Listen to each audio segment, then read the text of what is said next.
Donc je voudrais à présent inviter M. Claude Deschères, médecin généraliste, président du syndicat MG France.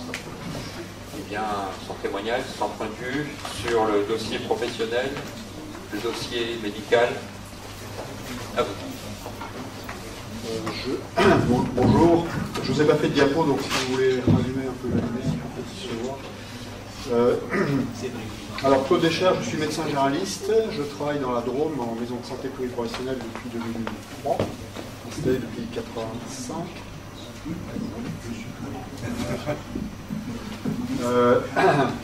Alors j'hésite pour le début de mon intervention à vous dire faut-il appliquer la loi Leonetti au sujet des MP? Je pense que ce n'est même pas la peine, puisque la loi Leonetti s'applique à des sujets qui sont nés. Or, le DMP n'est pas né. Le DMP, tout le monde essaie de le faire naître depuis 2004.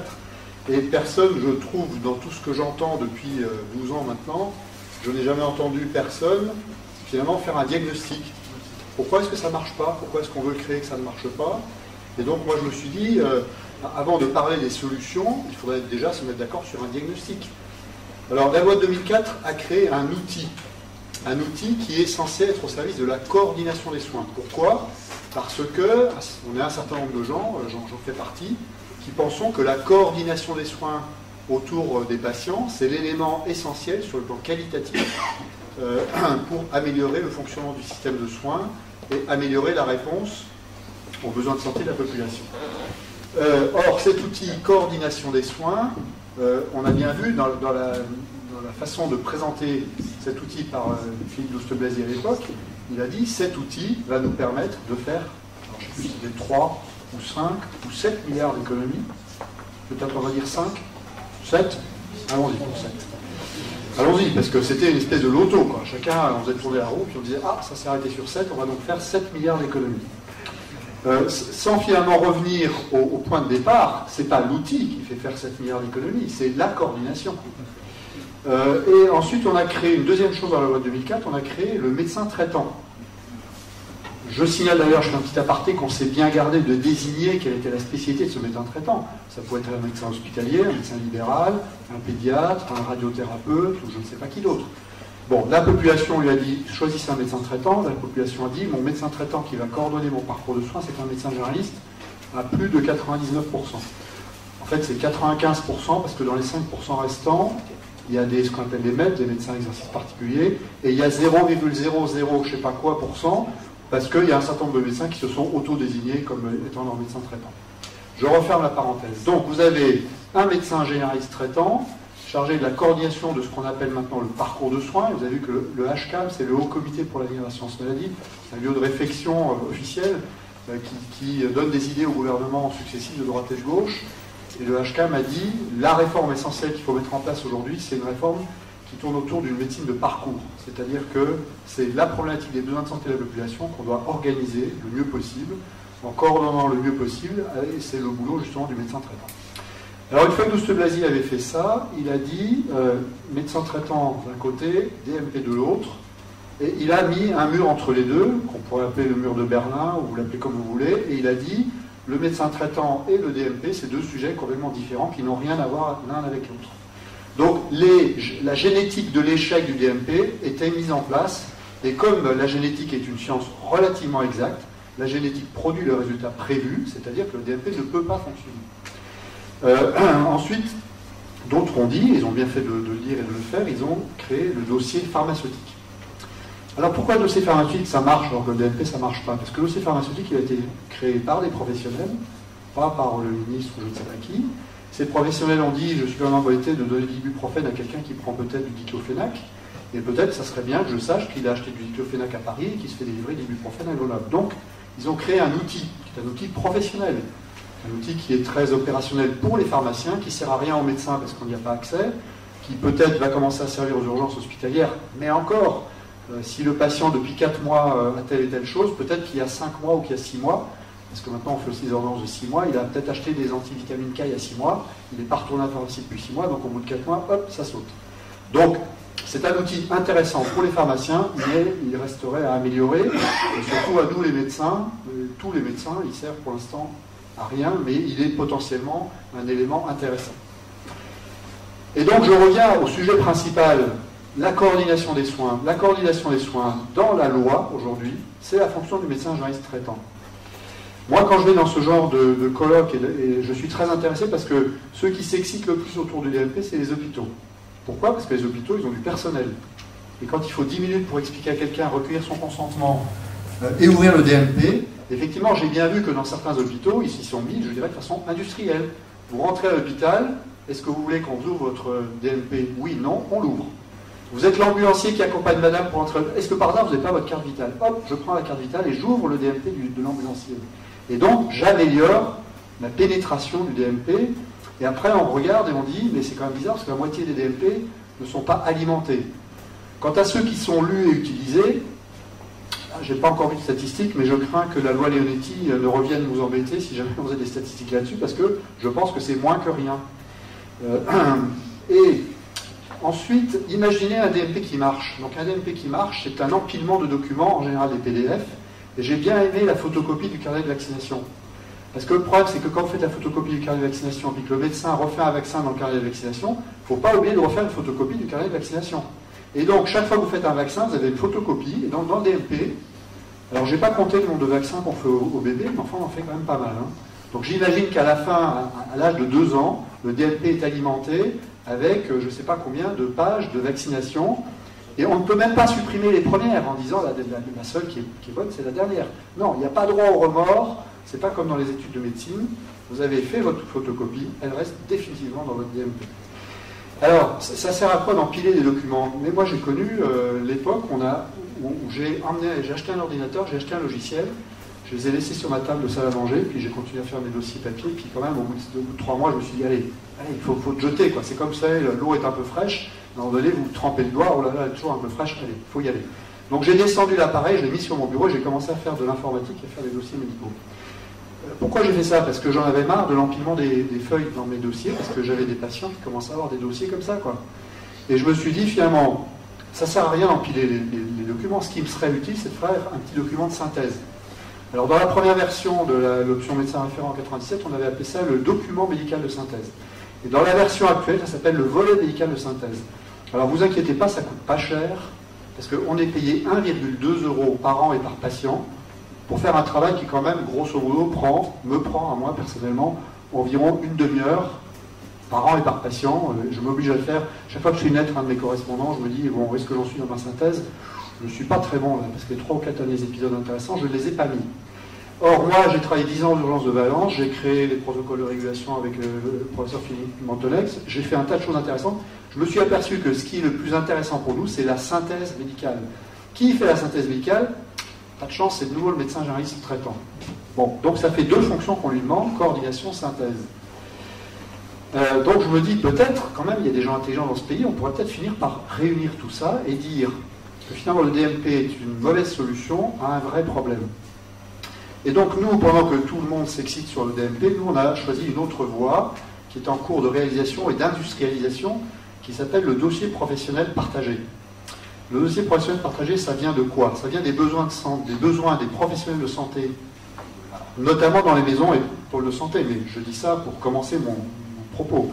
Mais ça commence aussi à être intéressant pour tous les médecins et tous les professionnels de santé qui veulent travailler de façon un peu organisée, un peu coordonnée, et qui ont besoin d'échanger des données.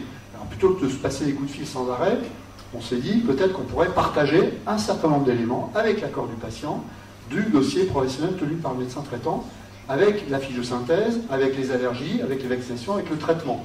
C'est déjà pas mal. Et puis peut-être que l'infirmière pourrait créer un volet, soit infirmier, dans le dossier professionnel tenu par le médecin traitant.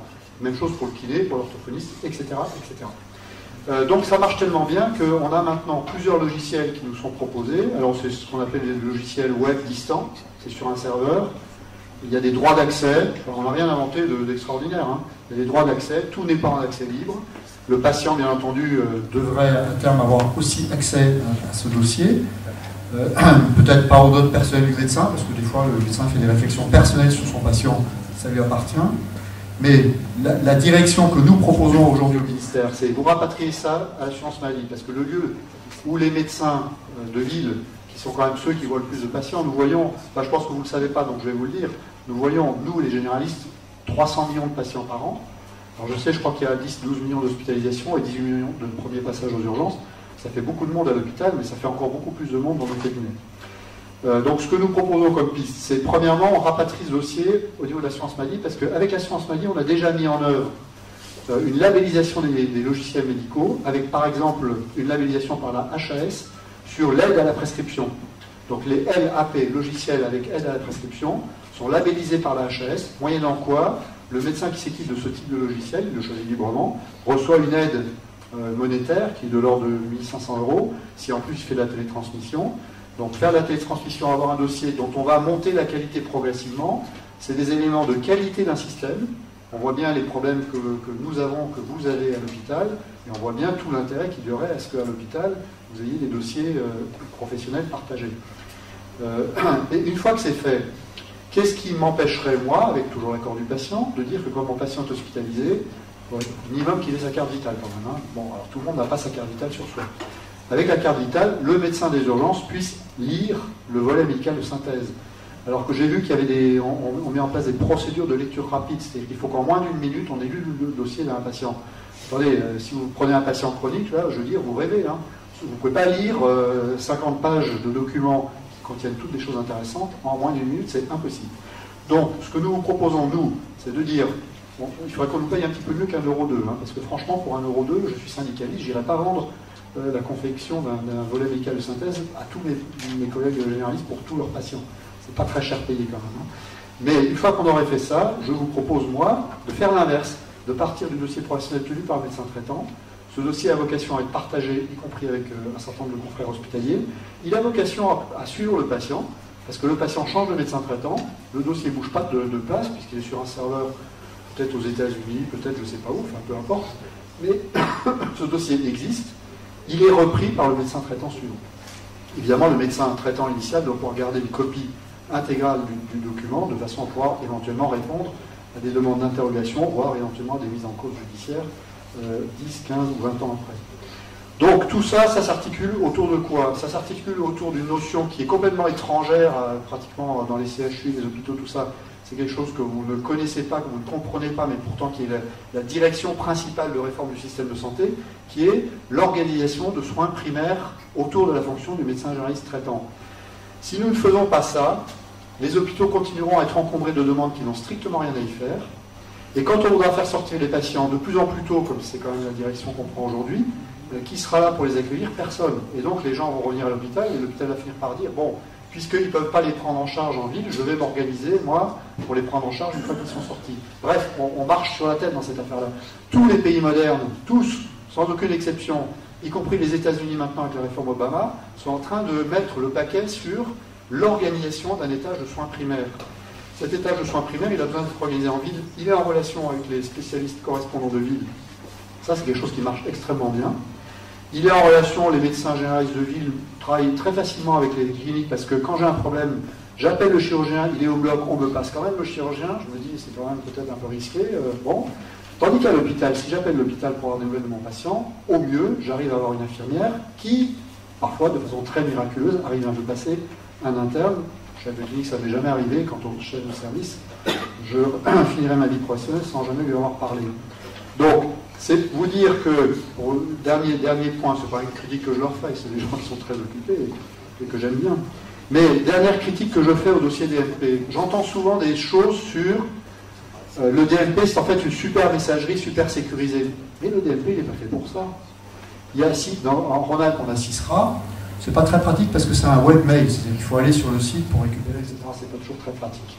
Mais on a maintenant la messagerie sécurisée de la ZIP, avec ce qu'on appelle les clients légers, c'est-à-dire que dans votre Outlook ou dans votre entourage, vous pouvez récupérer de façon sécurisée un certain nombre d'informations concernant vos patients. Donc le DMP, ça ne servira pas à faire de la messagerie. C'est pas une bibliothèque où on va poser le document que quelqu'un d'autre va aller chercher. C'est pas ça qu'on veut. Nous, on veut pas travailler comme ça. Le document, il doit arriver dans ma boîte aux lettres. Quand je clique parce que je l'ai lu, il va directement dans le dossier de mon patient. C'est comme ça que je fais pour la biologie. C'est comme ça que je fais, pas encore pour Sisra, mais j'espère qu'un jour ça pourrait se faire. Mais en tout cas, c'est comme ça que la messagerie sécurisée de la ZIP fonctionne. Donc arrêtons de pleurer sur le DMP et arrêtons de vouloir réanimer quelqu'un qui n'a jamais été en vie, Parce que réanimer un mannequin, c'est juste pour s'entraîner, c'est pas pour faire dans la vraie vie.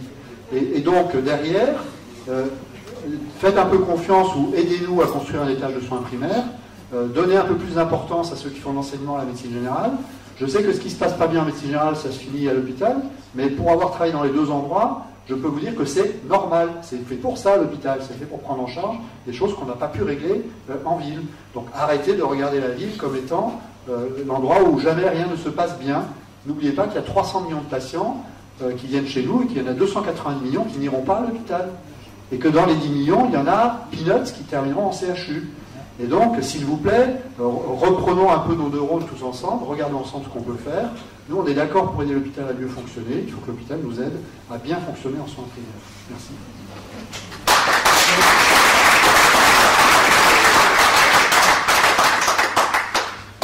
On a du temps pour une question, peut-être une très brève question.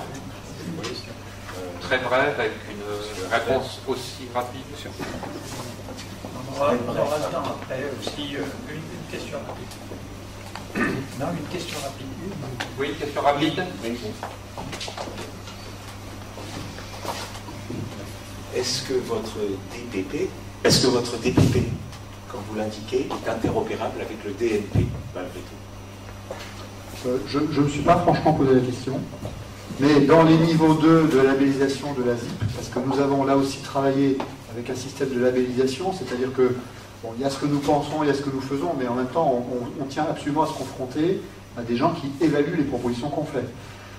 Donc sur les logiciels pour les maisons de santé pluriprofessionnelles, le travail qui a été fait par la FFMPS, la Fédération Française des Maisons de Poste de Santé, a été de demander à la ZIP de travailler avec elle pour faire un cahier des charges. Et ce cahier des charges a abouti à 2 niveaux de labellisation, et si je ne me trompe pas, le niveau 2 est DLP compatible. Je confirme. Bien, merci.